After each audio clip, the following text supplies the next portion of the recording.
Good morning student. आज हम लोग ट्रांसफार्मर के तेल के बारे में समझेंगे, परीक्षण के बारे में समझेंगे, कैसे जानेंगे कि ट्रांसफार्मर का तेल अच्छा है या ख़राब है, उसके बारे में हम चर्चा करेंगे।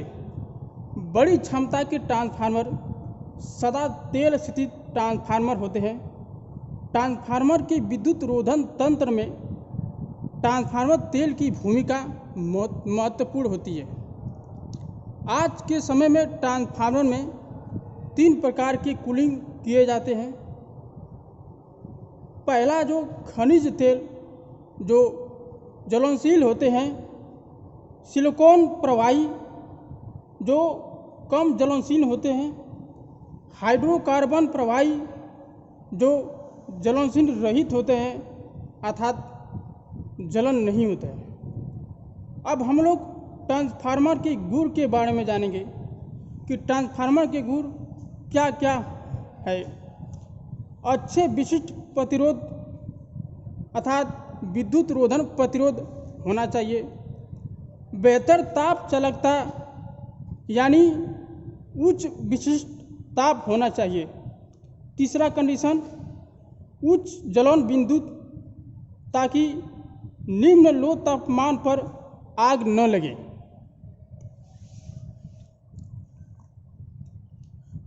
जब हवा के सामने है तो आसानी से नमी को अवशोषित न करें। निम्न सन्यता होनी चाहिए। ट्रांसफार्मर की तेल की ज़रूरत क्यों पड़ी, हम उसके बारे में जानना चाहते हैं। लोड पर ताम्र हानियाँ और कोर हानियाँ आदि के कारण बड़ी क्षमता वाले वितरण ट्रांसफार्मर ज़्यादा ताप उत्पन्न करता है। यह जरूरी है कि उपयुक्त विद्युत रोधन सामग्रियाँ उपलब्ध कराकर ताप को तापमान दर्जा के भीतर ही रखा जाए। ट्रांसफार्मर तेल अच्छी विद्युत रोधी सामग्री के रूप में कार्य करता है। इस प्रकार यह विद्युत रोधी भंजन को काटता है अर्थात घटाता है। ट्रांसफार्मर तेल शीतल कारक के रूप में भी काम करता है। ट्रांसफार्मर तेल का परीक्षण के बारे में जानेंगे। ट्रांसफार्मर तेल के निष्पादन के बारे में निर्णय लेने के लिए निम्नलिखित परीक्षण किए जाते हैं। पहला परीक्षण विद्युत तेल का क्षेत्र परीक्षण अर्थात फील्ड टेस्ट का ट्रांसफार्मर आयल।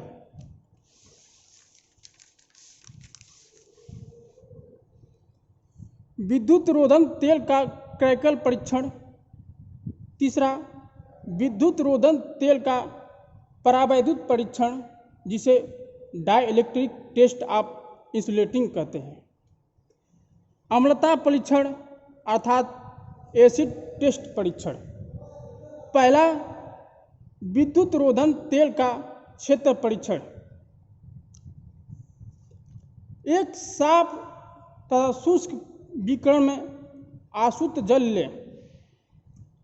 आसुत जल को स्थिर हो जाने पर अब तेल से भरी पिपेट को एक बूंद उस बीकर में शांत जल में डाल दें। विद्युत रोधी तेल की बूंद थोड़ा सा भी फैलकर चपटी हो जाए और उस जल पर टिकी रहे। यदि तेल की बूंदें 50 से 18 मिलीमीटर हो या इससे कम व्यास के क्षेत्र में फैलती है तो तेल ठीक है। इससे प्रयोग किया जा सकता है। यदि तेल की बूंद 18 mm से भी अधिक है तो यह तेल खराब है।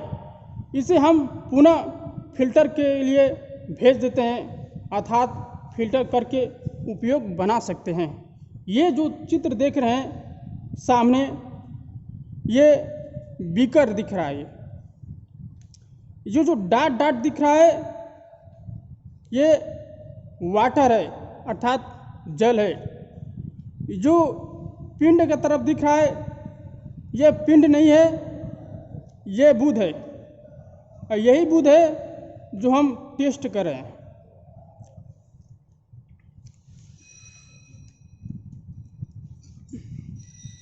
अब हम लोग ट्रांसफार्मर तेल का क्रैकल परीक्षण के बारे में जानेंगे कि क्रैकल परीक्षण होता क्या है।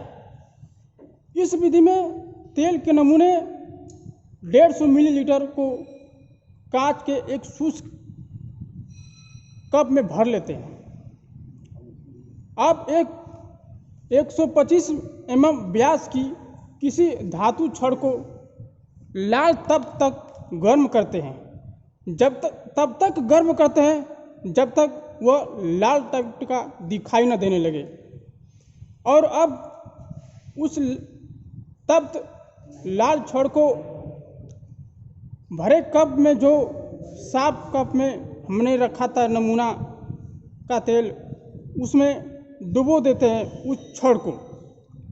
यदि इस अवस्था में चटकने या चिड़ की आवाज़ हो तो यह तेल में नमी का सूचक है, अर्थात यह बताता है कि इस तेल में नमी है।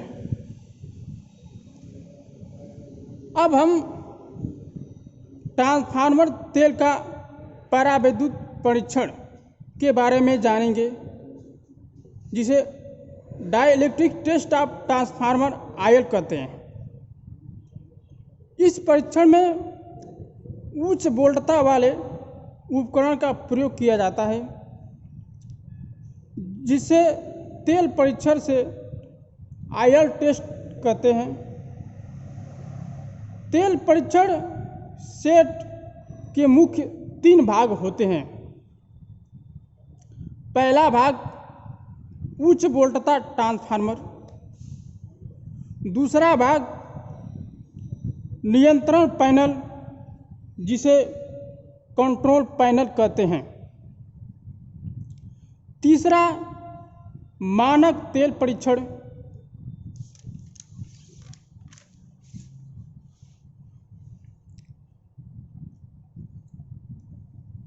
मानक तेल परीक्षण कप की आंतरिक 55x90x100 mm से कम नहीं होनी चाहिए। ये दो जो देख रहे हैं ये यही कप है, इसी का बोला है 55, 90, 100 से कम नहीं होना चाहिए। इस कप में प्राय पीतल के 12.7 mm से 13 mm व्यास के पॉलिश किए हुए संवेदनशील इलेक्ट्रोड लगे होते हैं।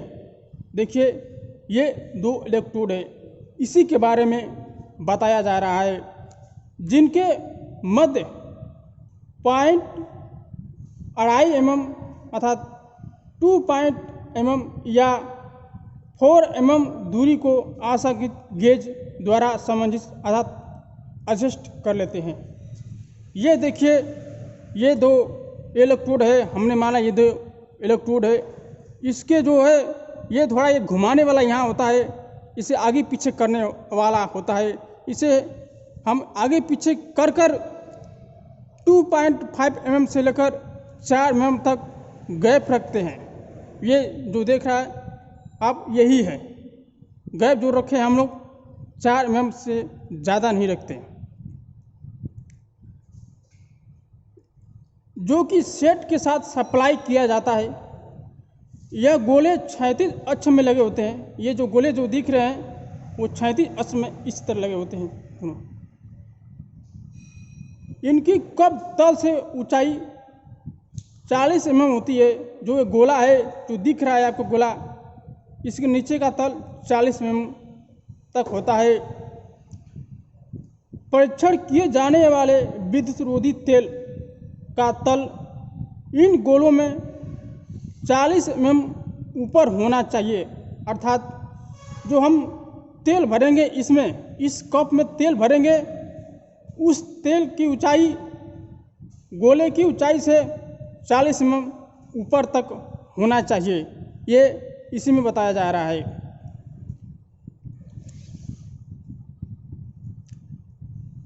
इलेक्ट्रोड गोलों के मध्य दूरी को घटाने या बढ़ाने के लिए एक ओर की इलेक्ट्रोड छड़ के साथ विशेष चूड़ीदार पेच का प्रबंध होता है। हमने कहा था आपको कि एक जो इलेक्ट्रोड है इसको आगे पीछे करने के लिए एक चूड़ीदार पेच टाइप का रहता है जो आगे कर कर कस दिया जाता है ताकि ये फिर से दोबारा आगे पीछे न हो सके। आगे पीछे होगा तो हमारा कैलकुलेशन खराब हो सकता है। ये इसी के बारे में बता रहा है। तेल कप उच्च वोल्टता बुशिंग पर टिका होता है।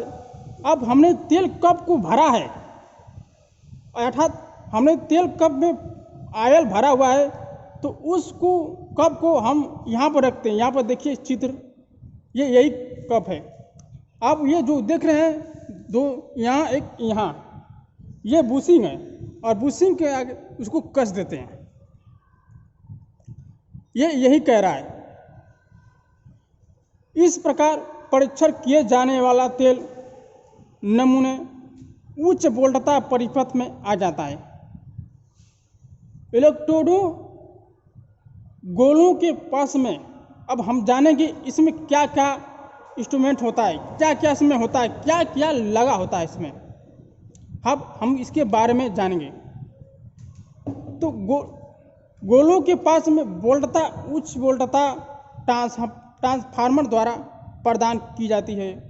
उच्च वोल्टता ट्रांसफार्मर की निवेश वोल्टता अर्थात इनपुट वोल्टेज 250 से लेकर 230 वोल्टेज तक 50 हर्ट्ज की सप्लाई होती है।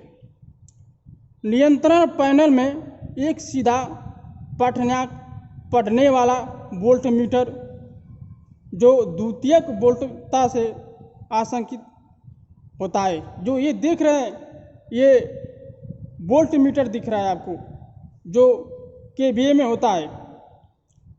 केवीए परास में अंकित होता है। हमने कहा था ना कि ये जो वोल्टमीटर होता है केवीए में होता है। और जो एसटी ऑन, ये देखिए एसटी ऑन मतलब high terminal on off, ST of. Push button, ये पुश बटन होता है, ये सिर्फ दबाने वाला होता है। सप्लाई ऑन, ये देखिए सप्लाई ऑन, जो 3 प्लग का दिख रहा है आपको, हमने बनाया सामने दिखा रहे हैं। 3 प्लग जो दिख रहा है आपको, यहाँ से हम लोग सप्लाई देते हैं। देख लीजिए सही से आप लोग, 3 बिंदु बनाया हुआ है, देखिए यहाँ से हम लोग सप्लाई देते हैं और वो भी सप्लाई 250 से 230 वोल्टेज तक देते हैं। उसके बगल में जो दिख रहा है इंडिकेटर होता है, अर्थात सूचक होता है, सूचक लैंप होता है। और जो बगल में जो दिख रहा है ये फ्यूज होता है, फ्यूज। ये सब इंस्ट्रूमेंट लगा रहता है इसमें, इस पैनल में।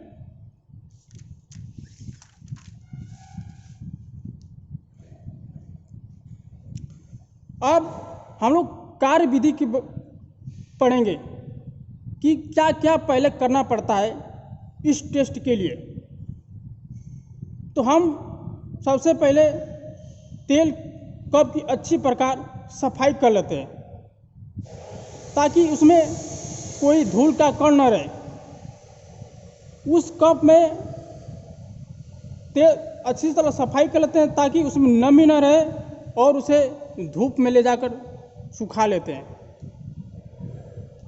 अब तेल कप के इलेक्ट्रोड के मध्य दूरी को आशंकित गेज द्वारा 4 mm तक एडजस्ट कर लेते हैं। जैसे हम बताया था कि ये जो मान लीजिए 2 इलेक्ट्रोड है, ये एक ये,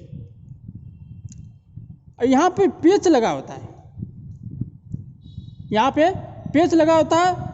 उस पेच को थोड़ा खोलकर ढीला कर आगे पीछे इसको कर सकते हैं, ताकि हमारा 2.5 mm से लेकर 4 mm तक एयर गैप, बीच में एयर गैप हो सके।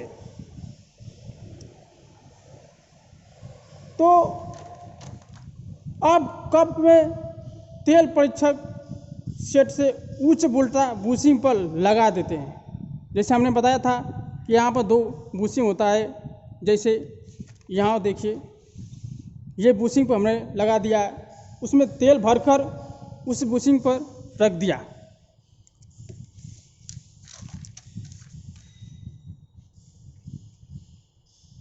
परीक्षक का ऊपरी ढक्कन जो साफ कांच प्लेट का होता है उसे ढक देते हैं। मतलब हम उस सेट में तेल भरे थे, तो तेल जाहिर से बात, तेल भरे थे तो उसमें ढक्कन होगा, ढक्कन हटाकर हमने भरा था, तो उस ढक्कन को साफ सुथरा कर उस पे ऊपर ढक देते हैं और ढकने के बाद 5 मिनट तक छोड़ देते हैं, जिससे कि सारे बुलबुले उसमें से निकल जाएं। निकलने के बाद दूसरा स्टेप, हम लोग सप्लाई को ऑन कर देते हैं। ऑन करने से पहले ऑटो ट्रांसफार्मर या वोल्टता नियमन को शून्य स्थिति में रखें। आप वोल्टता को शून्य मान से धीरे धीरे बढ़ाते हुए 25 से 30 सेकंड में भंजन वोल्टता अर्थात ब्रेक डाउन वोल्टता पर प्राप्त कीजिए। परीक्षण किए जाने वाले तेल के कम से कम 3 नमूनों का परीक्षण कीजिए। प्राप्त परीक्षण वोल्टताओं का औसत मान ही तेल की भंजन वोल्टता होगी। आज के लेक्चर के लिए देखने के लिए धन्यवाद।